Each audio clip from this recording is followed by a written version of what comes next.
Welcome to the Tilted Halo. This is a new podcast, and it's for anybody who's a woman in ministry. You might be a pastor like myself, a bishop, a priest, a rabbi, music minister, elder, children's minister, whatever your title is.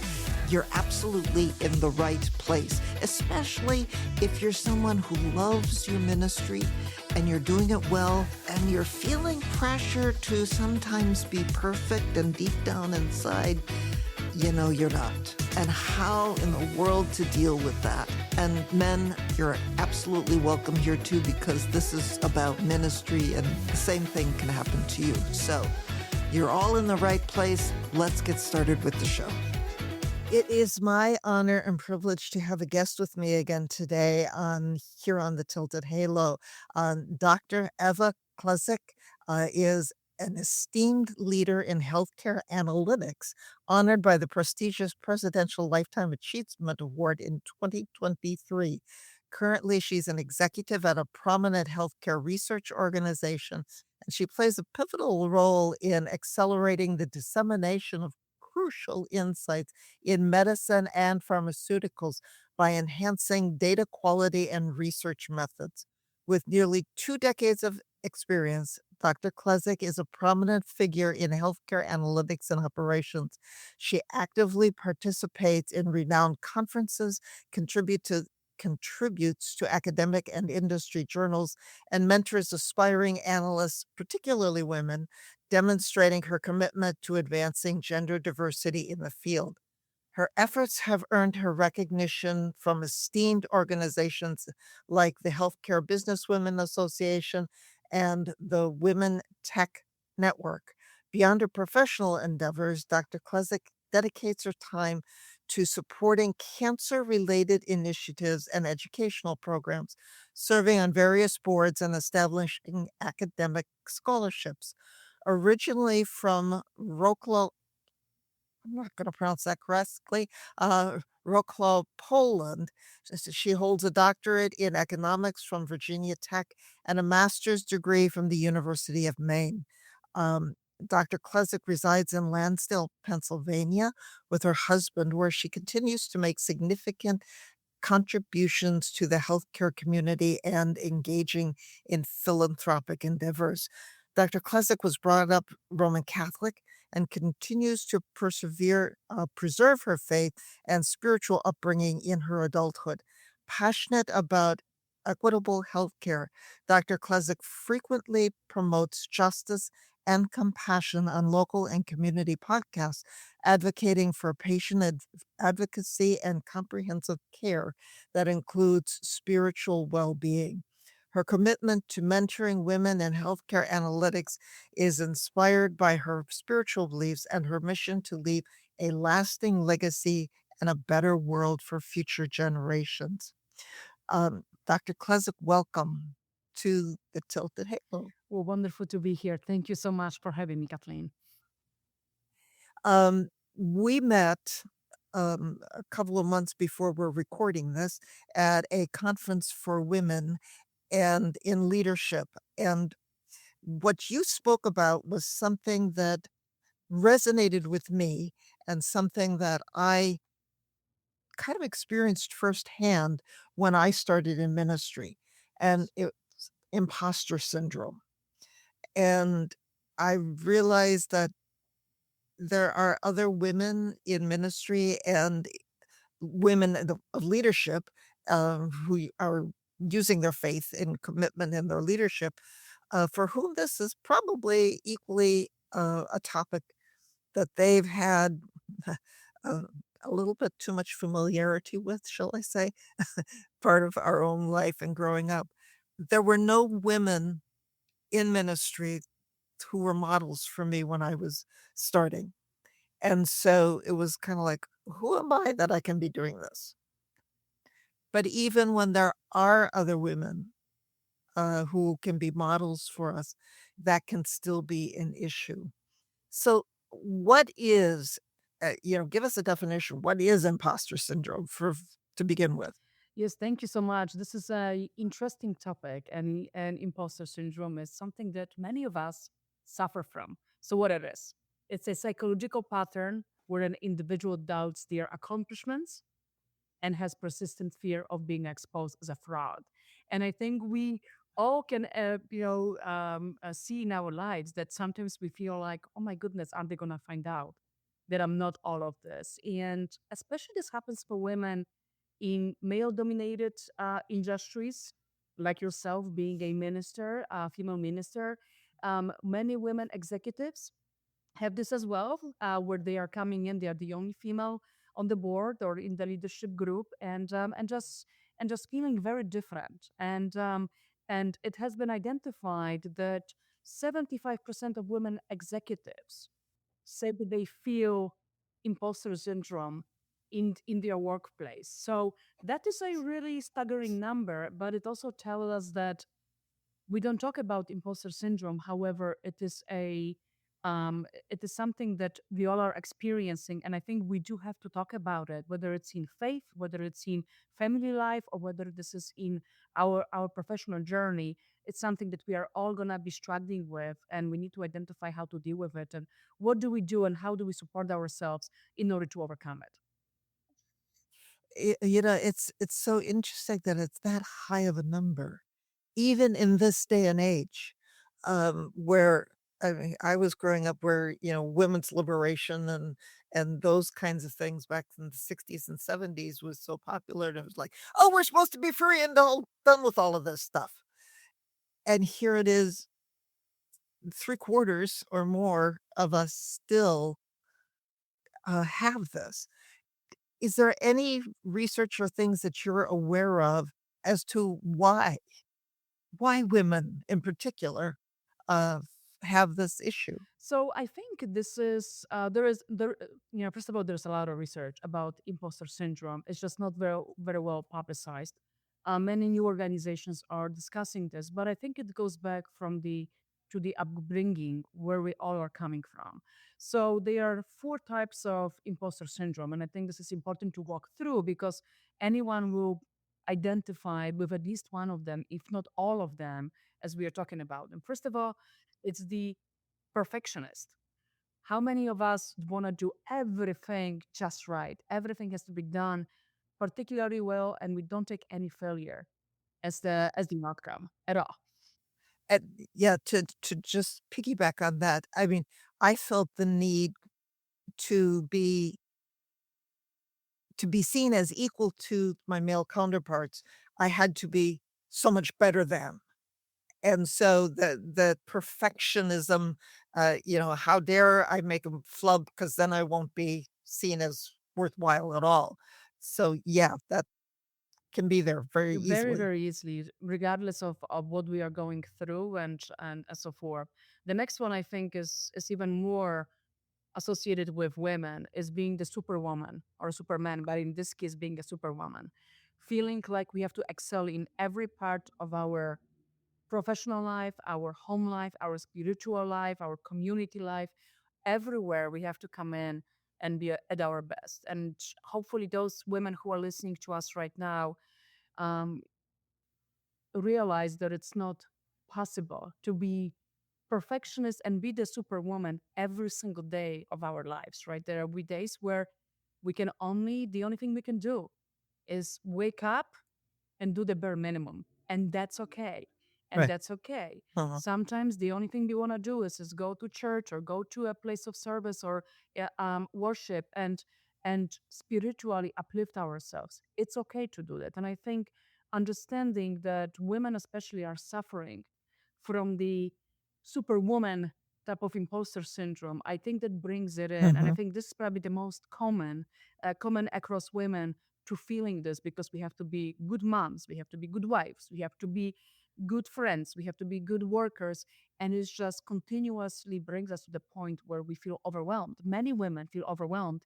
And especially during COVID era, I know we all passed COVID, but COVID opened up where many women experienced working 8 hours at home, doing then schoolwork for their kids, taking care of their elderly parents. It was exhausting on many of them, but they felt like they had to do it all and really do it by themselves. The next two ones are really related to, and they're often seen in the male-dominated arena, like yourself being in the in being a minister, female minister. For me, being in a male-dominated industry within analytics, where I'm usually the only woman, right, or one of the few women at the table. So being an expert, and then being a soloist. I think we all women also, while we want to be superwoman, we also want to be a soloist. We want to do everything because we like our table to be set certain way.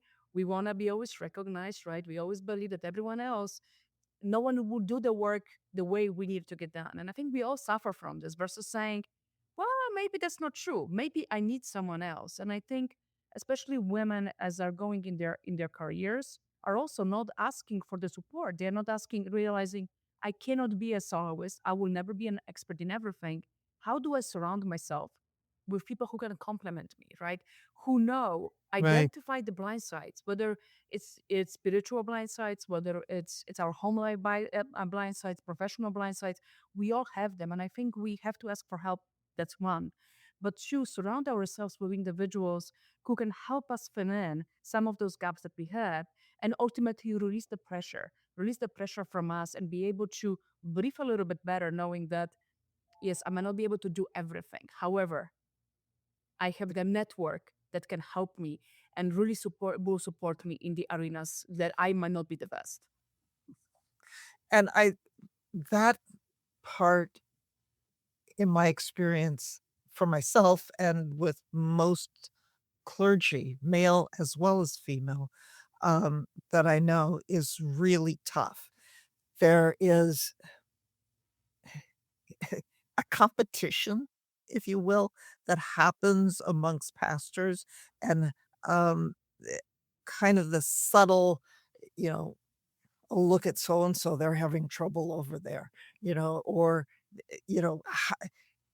that congregation is not thriving as well, so how we wanna be in competition so that we aren't like them, and it's a subtle type of thing, but it also creates that silo, that solo thing that I gotta do it all myself, and, there's something, a tendency with the ministry called being the Lone Ranger. Um, that whole idea, "I'm gonna go out there and conquer everything," but for those who know the old TV show, The Lone Ranger had a sidekick, had somebody there helping him along the way, and we often forget that. Um, and there's the pressure from those who we work with sometimes that we hired you, called you to do this, you know, why can't you do all of this? Uh, type of attitude as well that feeds into that. Um, so we kind of get it from within and outside of us Absolutely. to have that part of the imposter syndrome um, pushed on us, validated in a way that is not helpful No, at no, all. it's not helpful, and I would say is also, especially from us being you and I both being women, also women inflict that very often on themselves, whether they like it or not. Right. Um, Being in a professional role, there is only so many women that make to the top, right? You are on the top in your arena. I'm hoping that I am reaching the top, and you can see there's a very different way of how women are behaving. And what we want to say, always leave the ladder behind or help someone else on the way. It is much more difficult. The soloist and the expert, I worked so hard for it, starts coming up. And I think to your point, you were talking about ministers being or clergy being competitive with each other. I think women are very competitive with each other in their own professions. Mhm. And it's sometimes Yeah. they are the bigger obstacle on someone else's pathway forward. And we need to start Right. talking about it. We need to talk about the insecurities that we all have, and realizing that while we all want to achieve everything, we all can do this. But when we support each other and realize that someone else might have a skill set that I will never be able to obtain, or it's going to take me a long time to obtain, but together we are much greater than the separate parts of us. I think that makes a very different changes the context. and at the understanding of Mhm. what we can accomplish together. It is always that community and the partnership that can help us. And that's so interesting because uh, traditional Christian Hmm. faith, but also Jewish and what I know of Muslim, which is not all that much, but um, the community is so important in most faith, groups, and so yet we cut ourselves off from that community, uh, and the potential for that, not only within our own little communities where we are serving and working, but in the bigger community of faith. When we have this solo perfectionist, expert type of view of ourselves, and what that can mean for not only our own local community and ministry, but how that can empower so many beyond us, a ripple effect, if you will. I would agree. I think growing up in Poland, church was very important. I was growing up during the communist times, right? So we were, church was only allowed on certain hours of the day, and when you had to go to take the religion class, you were going to the church, and this was all done. But it brought in people together, and I think the support that the church was providing wasn't only spiritual; it was a place where everyone could gather and feel safe, regardless of where they were coming from, and so forth. The other place for me, which to me that always plays in, and the church close by us. We have a Polish shrine here. What they provide is also the support for the people who might not have food, right? Feed the hungry, bring them the food, Mm, help them. For us during the communist time, in the United States, the communities here would be the churches would be gathering a lot of food and clothing, and they will be shipping them to the churches, and we would be going in and receiving. I always remember coming back as a 5 year old with a pound of cheese on my arms that was delivered by one of the Michigan churches to us, and it mhm, is it changes how we are doing this, but it also presents it that we are all that much better, that much more successful if we all work together. Because even those little items, like giving someone an advice or saying something kind to them, it changes how someone can feel and where right. they can go ultimately go. And I think we never talk about it, but imposter syndrome's coming in because people have insecurities and they don't think that that others perceive them the way they would like to be perceived, and I think those insecurities are going Right. in. So it's an interesting thing how we are doing, how this is all playing out, and especially for women. And I think having that discussion, open discussion, and recognizing what it can do. We haven't talked about the impact of it, but the mental health of that, it's really Mm, significant, especially on women, and especially on women who at some point might have all of the four of the imposter syndromes at the same time. And trying to deal with that, it is not an easy feast to do, and it's not an easy task to overcome. So I think that partnership, that community, the faith, the spirituality, that's what can really help us ground and help us really start thinking about what it is that we're going to do to overcome this. mhm. Yeah, and, as you're talking, I'm thinking the the power that as a woman we would have to be able to be open about this and to share those, um, feelings of, well, no, I can't do it all. Hmm. To be a little bit vulnerable in saying where our limits are and, um, reaching out. The power of a model like that for the other women in our ministry, who we work with, could be huge.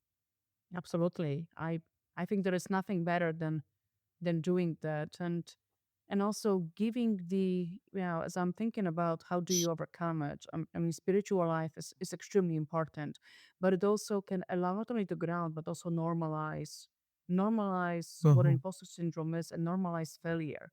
And I don't mean failure that we always going to be failing, but changing the meaning of struggle, changing the meaning of today I have a bad day. And do I have to be ostracized for it? Or do I just say, I say, God, today is gonna be the day that it's okay for me to wake up and take a shower. That's gonna be the only thing I'm gonna do, and I'm gonna pray for to you for the glory or for your forgiveness for not doing anything else. But I think these are all of the aspects that we all have to be thinking about and talking. I mean, we don't talk about women who just had kids, who just gave birth, and the depression that they are going through or the loneliness they are feeling, right? And I think Yeah. that goes in as well. We don't think about it as an imposter syndrome because that is also has a lot of psychological and chemical components to this, but it does plays in because it feeds in on the same components on the same basis of feeling included, feeling like I'm not the only one, I'm not alone, knowing that someone else is feeling Mm. this, right? Women always suffer from not knowing that someone else is going through the exact same Mhm. thing that someone was able to get through. So as I always, many of these presentations that I do, it's about women executive, to women executive, and for the leadership component. But it's the piece of acknowledging, normalizing, changing the perspective what a failure is, and saying because I'm not gonna take a shower today, that doesn't mean that I failed. It means that today I need a break, right? I need someone else to help me. And having that women group or spiritual group that can really help mentor and support in the very difficult times, that community like we were just discussing, is extremely, extremely important. And raising the hand. And again, we as women don't raise our hands very often Mm. because we are super women, right? We do it. Uh-huh. And if anything, what I would say is at the points when we can, at least pray for your own strength to acknowledge to yourself that you are struggling. Because I don't know how many women actually acknowledge that. If you don't want to say it out loud, Yeah. at least acknowledge to yourself and have the compassion for yourself at that given moment. Right, and that was I mean, there was a point in my ministry where acknowledging to myself that I was struggling was very difficult, but thankfully, I got into a support group, Hmm. at that time. I was invited into one, and even though I didn't share a lot at that time in that group, I've been in another one since then, uh, but it just being there and hearing some of the struggles, and I was the only female Hmm. in that support group, at that point, but, just being there and having a chance to hear what some of the others were going through and knowing that, "Oh, well, I'm not so different from them after all." And, seeing that some of these male colleagues, from a variety of different denominations had many of the same struggles, and, um, they had many, many more years of experience in ministry than I did, and yet they were still doing that are still experiencing some of those things. It it it really helped me at that point in time. And then the last group I was part of, very open, very well, um, had somebody there who was, kind of the facilitator for the group and everything, and, it was, men and women as well, but mostly women in that group, and it was so much more open and so much more freedom to breathe and to be me and to share. Um, and I grew as a result of that, and was able to bring a lot of that back into the congregation, especially because the congregation was going through a huge struggle at that point as well. Um, so all of those things are so important to have those mentors, to be a mentor. What are the kinds of things, can be helpful to deal with imposter syndrome? So there are many different things. There are clearly a lot of psychological, behavioral type of techniques that can be done. And I would say is I would always advise women and men who are struggling with any anxiety, any mental health issues, always reach out to the professionals and take it. Imposter syndrome. might be something that is showing up, but there might be some other things. Sometimes some of us need a little bit more help. Mhm. So I always encourage that. But for women, especially, I would say is celebrate achievements. Women don't Mm, celebrate. Women don't right. celebrate. And we don't support each other. We almost become jealous of each other's success. So change that. Mhm. Celebrate the little things. Celebrate and clap for all of the women in your network. Recognize them. Be kind to Mhm. them because regardless what they are doing, they are putting themselves out there. They are doing something that is different. And I think Right. the more we as women can help support each other, that imposter syndrome is gonna slowly become not as visible to others, right? Because we're gonna feel much more empowered to do what we need to do. We also need to build self-confidence, self-esteem, and again, women very often women struggle with self-esteem. If you think about it, being a woman these days is not that easy, right? You have to be a good mother, be a professional, take care of your parents, be a good wife, look good, right? Behave appropriately. If you think about the stresses that women are feeling right now, it is really the self-esteem at many different levels can be impacted, and the imposter syndrome might be coming Mhm. in because I don't look the way I would like, or I'm not perceived by someone that I'm a good mother, or my parents don't think I'm a good daughter, whatever that might be. There's so many different things. So I would say yes, self-talk and self-positive affirmation. Stand in front of that mirror and every day say something positive to yourself. Because someone said, I was watching a podcast or listening to a podcast, and someone said, if you talk very positively to yourself, it becomes ingrained in your head, right? If you say, oh my goodness, I Mhm. look good today, or I feel good, or I'm gonna wake up and I'm gonna do this, it starts becoming you. And the more you do that, the more your mind changes. Mind is like a sponge. And one of the podcasts that I was listening to, it said that even the unconscious thoughts that might be negative are impacting how ultimately we are behaving. And that's Mhm. something that we as women should do and try to force ourselves to speak kindly to yourself, say something good. The second thing is we as women are very compassionate to everyone but ourselves. We say we're going to take care of our kids, we're going to take care of our husband. When our parents are ailing, we are there as the caregivers. And Mhm. these are we all do that because we love the family members we have, or we love supporting others and so forth. That's a normal feeling. But if you ask many women, are they compassionate for themselves, they will say no. They're so much more distant and strict, and they believe that again that perfectionism is coming, the superwoman coming in. So be kind to yourself. As I mentioned earlier, sometimes just taking a shower, it's good enough for the day. And I think if we have that mentality of it's okay, treat yourself with kindness, the same kindness that you are giving your family, your neighbors, your coworkers, give yourself the same, treat yourself the same way as you like treating others. And the final Yeah. I component. did I Mhm. can add Sure. one thing in there. There's the old saying, that's in some form in basically every religion, "Love your neighbor as yourself." Mhm. And it's the "as yourself" part of that I never heard growing up. It was Um, love your neighbor." Great. But when we don't love ourselves, like you're talking about with that, we can't really love the neighbor. And so it's being kind to ourself, giving ourselves the same uh-huh. grace, the same, um, you know, uh, pass, if you will, at times, but the same lack of judgmentalism, that we would give somebody else, we need to give that to ourselves, and we have the scriptural grounding for that. It's not just, a nice thing. We're called to do that We are, but most of us, especially women, we don't do that.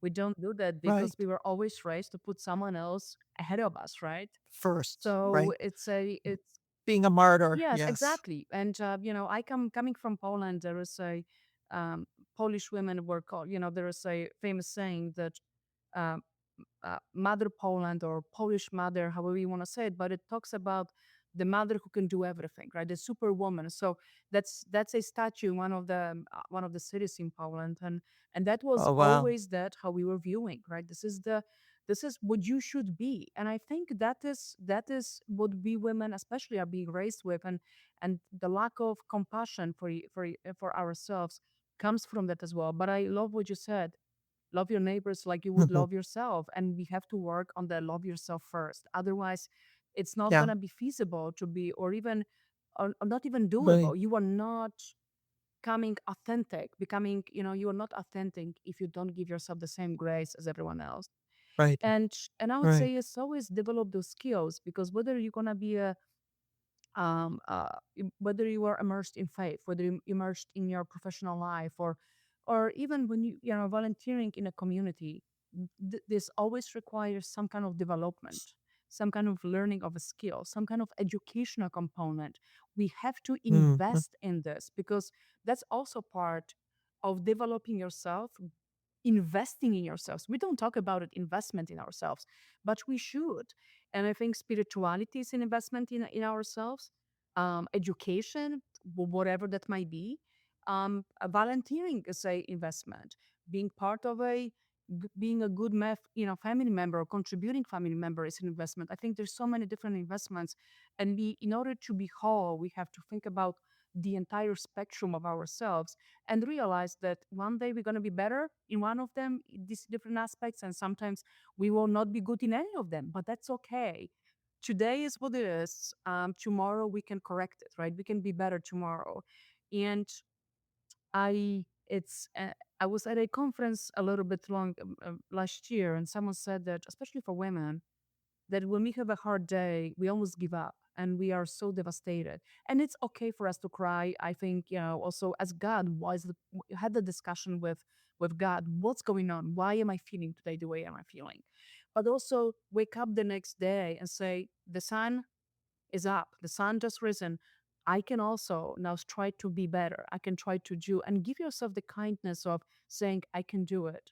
I'm good, and just move forward, because I think we don't think about that allow yourself to grieve. We all have places where we are grieving, but also think about how you can that the next day it's an opportunity to correct, or have a whatever you want to do. It's a blank space, it's a blank sheet. You can Mhm. do whatever you want to do with that next day. Nothing is going to be held against you. You are going forward with the next day, the next morning. Yeah. Yeah, there's so many things within, the faith context that, could be shared, talking about how this all fits in within Christian faith in particular, but, it because that's my context, that's why I say that. But, you know, the whole idea, from the Apostle Paul that we are all sinned and we have all fallen short of the glory of God, which allows us to recognize that we don't have to be perfect because we can't Mm-hmm. be. And but it also allows us to understand that, um, you know, there's God's grace there. And we can grow in the midst of that and sharing and being there for other people. And, it's okay. Mm-hmm. It's okay. We do the best we can each day, knowing what we have and what we can give. So, Absolutely. yeah. And I just realized I have to plug in my No computer. worries. So as I as I bend down here for a moment, but yeah, so I don't lose the power. Okay. Um, but all of that is, you know, I was talking with someone else recently that to remember that every single day in every single situation, based on what we see and what we understand at that moment, we really try to do the best we can. And when we say, I didn't do it well enough, I failed, whatever, that's always in retrospect. Mm-hmm. That's a judgment looking back on something. And to, um to recognize that, okay, maybe looking back on it, I see some other information, understand things a little differently, and now the next time or, tomorrow when I talk to this person, I can change that. The past is it's gone, and yet we can always move forward from there instead of feeling, um, trapped by that. That is That correct. that Yep. that Mhm. failure is not fatal unless we keep that as the definition for the rest of future. And I think that's why reframing what failure is very important, and Right, changing the definition of it and saying it's right. learning, right? It's learning on, yes, it didn't go the way I wanted. I can pray on it, I Mhm, can cry on it, I can do whatever I need to do to digest what just happened, right? Take the lessons. And the next day you have the opportunity to change your direction, change your journey.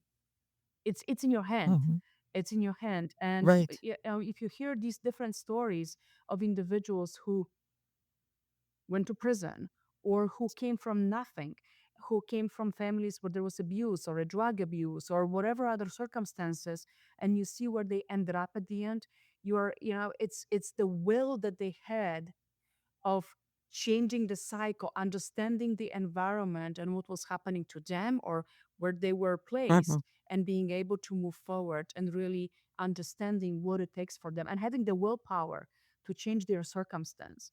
And I think right. if this was easy, right? If we all would be angels here walking on this planet, but none of us are. None of us Right. are, and I think, but that's what is the. We all have different experiences, and I think we learn from each other. We all have very different perspective.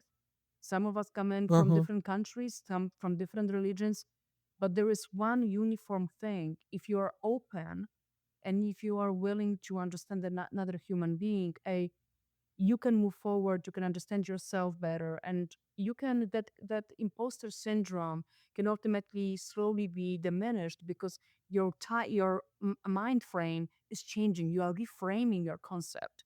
You're reframing right. what a failure is, right? I mean, it's there is unless there isn't really that many things that are extreme failures.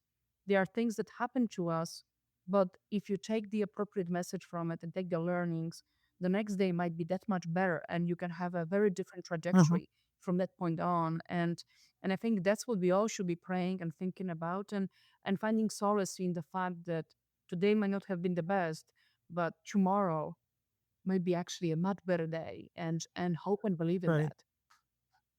right. One of the things that I've found that helps me reframe some of the Hmm. challenges, the pains, the failures, if you will, is, gratitude. Even in the midst of those times when things go totally haywire, and, seem like, you know, it's all going wrong, that there's always things to find to be grateful for. And, yes, sometimes we gotta look pretty hard, um, but, uh but to do that, to be intentional about looking for the things to be grateful for, and that goes back to the part that you talked about, uh, being kind to ourselves as Hmm. well, and, to be grateful for things within us. Uh, Sometimes it's the things we didn't say or things we didn't do, that we can be really grateful for. That urge to say something that we bit our tongue and didn't, which would have made it far worse. Anything like that can be something to be grateful for. And that gives us permission and understanding um, to see some of the successes that are there too, some of the things to give us credit for, and the good things that were there in the midst of that. And yeah, I So, couldn't agree with you more. And I think this is part of growing, right? This is part of growing for all of us. And I think if we take these lessons, these are very important. I would say is have the gratitude, but also journal these things. Don't be afraid to put your emotions down on a paper. And then and just learn from them. Because I think, to your point, being a I mean, being grateful for the words that we didn't say, that's always good. But sometimes when we say certain things, that's a part of a learning as well. We know how it made us feel, or we know how it made someone else feel. And if we are truly compassionate, not only to ourselves but others, then we will know that we made someone else feel diminished. We made them feel like they are non-existent. And if we feel and we allow ourselves to feel and recognize that, we will know that we will not do something forward. So I always say is, it's a we all gonna make errors, right? We are gonna make mistakes, but they're not failures. They are just, we all trip, right? There will be pebble on the road. We all gonna trip and we're gonna fall down. Maybe we scratch ourselves a little bit more. It's gonna be more blood. Maybe we even need stitches. But it's a learning, because next time, hopefully we take those learnings and we move forward. And especially about imposter syndrome, the moment you start realizing what is holding you back, why you are not recognizing it, and you start thinking about it, what that it all starts with you, that very often people don't have that perspective or that perception about you, right? It's all in our heads. It's all in our heads. I think they start changing. And I really love the part, talking to, having that supportive network, regardless what it is needs to be, where you realize that you are not the only one, because most people don't think about many people very often, right? We are so self-observed very often. We only think about ourselves. And then when you go and meet people, you realize that, oh my goodness, no one thought about it about me. But by the way, the person that I thought is so confident, they are suffering from exactly the same thing that I am. And I was putting them on a pedestal. And all of a sudden you realize that we all are just human. We all have good and bad days. And we can only do what we can Mhm. do. Right, right. I think we could continue this conversation for quite a while, Dr. Kleczyk, but, I wanna be, honor your time and everything here too.